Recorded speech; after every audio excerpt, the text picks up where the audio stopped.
Single heart beat scan ఒక్క second లోనే world class 640 slide CT scan ఇప్పుడు మీ vista imaging Banjara hills లో. సురేష్ లో చేసిన 3 సినిమాలు కూడా సార్ అంటే ట్రెండ్ సెట్టింగ్ అని ఎందుకు చెప్తున్నానంటే ఇండస్ట్రీలో ఫ్యాక్షన్ సినిమాలు రావటానికి మొదటి సినిమా మూల కారణమైన సినిమా ప్రేమించుకున్నారు. కరెక్ట్. అప్పటి వరకు ఫ్యాక్షన్ అంటే వాడికి తెలియదు, సార్ దాని మీద అసలు ఆ సినిమాలు రాలేదు. అది సూపర్ హిట్ అవటంతో తర్వాత చాలా వచ్చేసినాయి. ఇంద్ర అని, నరసింహనాయుడు అని, సమరసింహారెడ్డి అని, ఇలాగా చిన్న చిన్న సినిమాలు చాలా వచ్చినాయి. దాని తర్వాత గణేష్ అనే సినిమా సోషల్ అవేర్నెస్ మీద కూడా అప్పటి వరకు తెలుగులో రాలేదు. హాస్పిటల్స్ మీద ఓ హీరో యాంటీగా వెళ్ళి వాళ్ళ గుట్టంతా బయటపెట్టి వాళ్ళు చేసే మోసాలు ఇవన్నీ అనేది గణేష్లో అది కూడా సూపర్ హిట్ అయింది. ఆ తర్వాత ఈ ట్యాగూర్లు ఇవన్నీ వచ్చినాయి సార్, అంతే కదా. అంతే. ఇప్పుడు కలిసున్నవరా అనేది చాలా ఫ్యామిలీ సినిమాలు వచ్చినాయి, కానీ అలాగ full pledged family cinema entertainment ఉంటూ సెంటిమెంట్స్ ఉంటూ స్టార్ వాల్యూ కూడా స్టార్ వాల్యూ ఉండి కంటతడి పెట్టించి విశ్వనాథ్ గారు లాంటి ఒక లెజెండరీ డైరెక్టర్, ఆయన యాక్టర్గా కూడా వచ్చి ఆయన తర్వాత బిజీ అయిపోయి అన్నిటికీ కూడా మూలం కలిసున్నవరా. అది కూడా ట్రెండ్ సెట్టింగే. ఈ 3 సినిమాల్లో ఏ జానర్లో సినిమా తీసినా డైరెక్టర్స్ కానీ రైటర్స్ కానీ ఆ డైరెక్షన్ డిపార్ట్మెంట్ టోటల్గా ఈ 3 సినిమాలు ఇన్స్పైర్ అవ్వటానికి చూడకుండా ఎవడో చేయలేడు. మాంటేజెస్ అవ్వచ్చు, లేకపోతే సీన్లు అవ్వచ్చు, లిరిక్స్ అవ్వచ్చు, స్క్రీన్ ప్లే అవ్వచ్చు, చిన్న చిన్న ఒకసారి చూద్దాం దాంట్లో చూస్తే మనకు ఒక ఐడియా రావచ్చు అని ఈ 3 సినిమాలు ఒక చిన్న గైడ్ లాగా ఉపయోగపడతాయి యంగ్స్టర్స్కి. సార్ మీరు డైరెక్టర్ అవ్వకముందు ఉన్న జర్నీ గురించి ఒక 2-3 ప్రశ్నలు ఉన్నాయి సార్. అది అయిన తర్వాత మీ సినిమాల గురించి మాట్లాడుకుందాము. నాకు బాగా గుర్తు గణేష్ మూవీ సార్. గణేష్ మూవీలో కోట గారి యాక్టింగ్, సినిమా అంతా అసలు ఆ స్లాంగ్ కానీ వెంకటేష్ గారి దగ్గరికి వెళ్ళి నేను బతకాలి తంబి అని చెప్పి అడిగేది కానీ లిటరల్గా బతిమలాడతారు ఆయన వెంకటేష్ గారిని. ఈ చెక్కు మీద నీకు కావాల్సినంత రాసుకో, నా జోలికి రా మాకు అంటే ఆ డైలాగ్ డైలీ నాకు రావట్లేదు, కానీ గొప్ప యాక్టింగ్. ఇంకా క్లైమాక్స్లో ఆ హాస్పిటల్లో గుండు కొట్టేసి ఆయన ఇచ్చే ఆ ఎక్స్ప్రెషన్స్ కానీ అద్భుతంగా ఉంటాయి. కోటా గారితో మీరు ఆ ఎక్స్పీరియన్స్ ఏమన్నా షేర్ చేసుకోగలరా? 100% సార్. కోటా గారు మాకు ఫస్ట్ చాదస్తప్ మూవీ నుంచి పరిచయం సార్. ఆయన ఫస్ట్ ప్రతిఘటనలో అనుకుంటా కాశీ అనో మినిస్టర్ క్యారెక్టర్ చేశాడు సార్. తర్వాత దీంట్లో గణేష్లో కూడా మంచి క్యారెక్టర్. సో ఆయనకి ఆ క్యారెక్టర్ విపరీతంగా నచ్చేసి శ్రద్ధ తీసుకుని మేము కూడా ఈ తెలంగాణ స్లాంగ్ పెట్టి దాంట్లో డైలాగులు మేము మామూలుగా చెప్తే ఆయన దాన్ని మార్చుకుని ఆయనే మార్చుకున్నారు. అంటే ఇప్పుడు నేను ఉన్నాను, రైటర్ ఉన్నారు, వాళ్ళందరికీ అంత యాజ్ రాదు కదా. సో ఇది డైలాగు కొంచెం ఇంచుమించులో చెప్తే దాన్ని మార్చి ఆయన చాలా శ్రద్ధగా చేశాడు. ఆయన ఆ సీన్లు ఉన్నాయి కదా మీరు అన్నారు, ఆ సెల్లో పడేస్తే ఎలకలయ్యి వెళ్తా బొద్దింకలు తిరుగుతా ఒక మినిస్టర్ లా అంటాడు, దాంట్లో పడి ఉంటే ఎలా ఉంటుంది లైఫ్ అనే ఇది ఉంటుంది కదా. అది ఆ షూటింగ్ అప్పుడు చాలా కష్టపడ్డాం మేము. ముందు రోజు వెళ్ళి ఆ సీన్ ఎలా షూట్ చేయాలనేది రిహార్సల్ చేసి ఏమేమి కావాలి, ఏ టైంలో ఎలకలాగా వెళ్ళాలి, ఇవన్నీ కూడా కెమెరా పక్క నుండి ఆ ఎలక నేను ఎప్పుడు ఎలకల్ని ఇలా పట్టుకోవటం కూడా లేదు, దాంట్లో అలా పట్టుకుని దాంట్లో వెళ్ళే ఎలక నేను అలా వదిలితే అలా వెళ్ళిపోతూ ఉంటుంది. సో అంత డెడికేటెడ్గా చేసాం మేము ఆ సినిమా. సూపర్. సో ఆయనతో చాలా మంచి అనుబంధం, ఇంటికి వెళ్ళి కలవటం, బాగున్నప్పుడు వెళ్ళి చూడడం ఇవన్నీ. అంటే ఇది నా పర్సనల్గా నేను చెప్తున్న మాటలు సార్. ఎందుకో అంటే ఆయనకి కోట గారికి ఎలాంటి ఎక్స్ప్రెషన్ అయినా, ఎలాంటి హ్యూమన్ ఫీలింగ్స్ అయినా, అది మంచి కానీ చెడు కానీ ఏ ఫీలింగ్స్ అయినా సరే అద్భుతంగా పండించగలనట్టు. ఎందుకో ఆయన తెలుగు వరకు పరిమితం అవ్వడం, లేకుంటే ఆయనకు వచ్చిన అవార్డులు కానీ ఆయనకు వచ్చిన పేరు కానీ చాలా గొప్ప, కానీ ఏది కూడా ఆయన స్కిల్కి సరిపోయేంత రాలేదని నా పర్సనల్ ఫీలింగ్.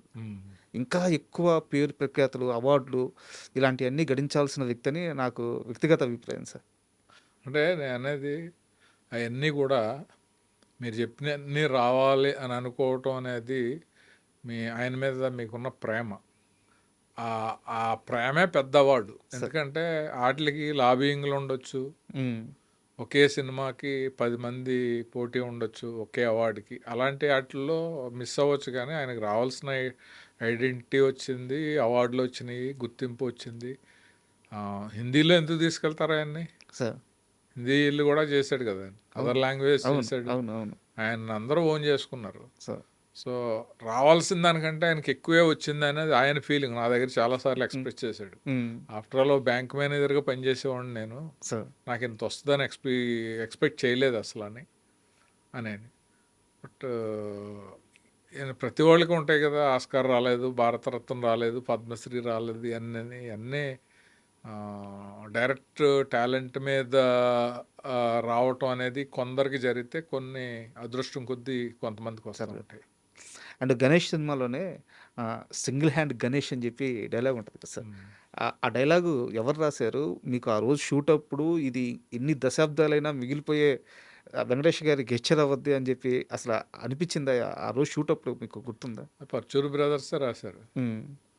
అంటే ఇంత గొప్ప ఇదైపోద్దని అనుకుని రాశారో లేదు తెలియదు, కానీ ఒక వార్నింగ్ ఇవ్వాలి. ఆ వార్నింగ్ ఇచ్చేటప్పుడు ఆ చిటికేసి ఆ ఏళ్ళు అలా చూపించి చెప్పాలి అనే దాంట్లో any centre any time single hand Ganesh వస్తాను చూసుకుంటారా అని.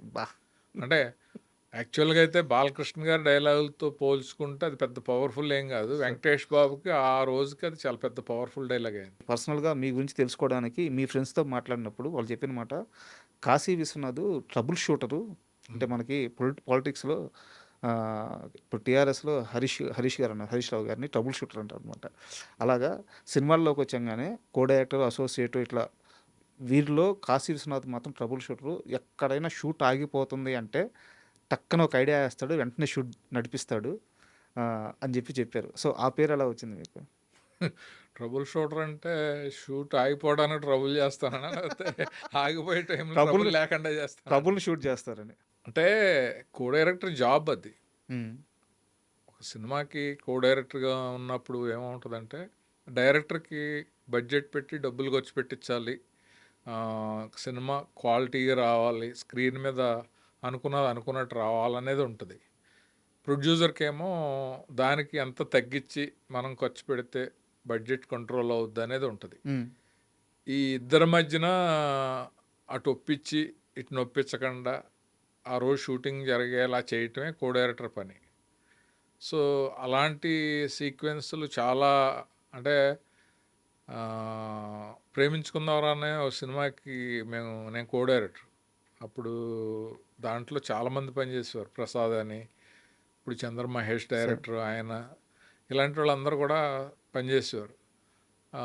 పనిచేసినప్పుడు సడన్గా ఒక ప్రాబ్లం వచ్చింది. ఏంటి అంటే, అంజలా జవేరి హిందీ సినిమాలో వర్క్ అవ్వక ఒక 1 వీక్ రావట్లేదు.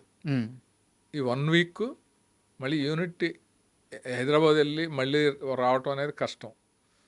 ఆ అమ్మాయి లేని వర్క్ అంతా ఏం చేయొచ్చు అని అంటే, ఆ రోజంతా కూర్చుని ఇలా చేద్దాం అని చెప్పి కొన్ని సీన్స్లో షార్ట్స్తో సుద్దా ప్లాన్ చేసి ఎలా చేయాలో కూడా డైరెక్టర్కి ఎక్స్ప్లెయిన్ చేసి ఆ వారం రోజులు మేనేజ్ చేసాం. ఆ టైంలో అందరూ అనుకుని ఉండొచ్చు ట్రబుల్ షూటర్ అని. అలాగే ఒక రాజధాని రౌడీ అనే ఒక షూటింగ్ జరుగుతుంది హైదరాబాద్లో, నిమ్స్ హాస్పిటల్లో. అది చాలా రికమెండేషన్స్ తోటి హాస్పిటల్లో షూటింగ్ పెట్టారు. రోజుకి 25,000. ఆ రోజు నాగేశ్వరరావు నన్ను పిలిచి, ఈరోజు సాయంత్రం 5:30కి గవర్నర్ అపాయింట్మెంట్ ఉంది, వెళ్ళాలి, దాన్ని బట్టి నా వర్క్ కంప్లీట్ అయ్యేలా చూడు కాసి అని నాతో పర్సనల్గా బాగుండేవారు ఆయన. సో అలాగే సార్ అని చెప్పి అన్నాం. దాంట్లో ఒక డాక్టర్ ఉంటాడు. ఆ డాక్టర్ క్యారెక్టరు మేనేజర్ వచ్చి, ఇక్కడ ఒరిజినల్ డాక్టర్ ఉన్నాడండి, ఆయనకి ఇస్తే మనకి కోఆపరేట్ చేస్తారు, ఆయన చేత చెప్పించేద్దాం డైలాగు అది ఇది అన్నాడు. సరే ఒక డైలాగే కదా చెప్తారా అంటే, నేను అయిపోయి నా ప్రాణం అండి, నేను స్టేజ్ యాక్టర్ అండి అదన్నీ ఆయన ఏదో చెప్పాడు.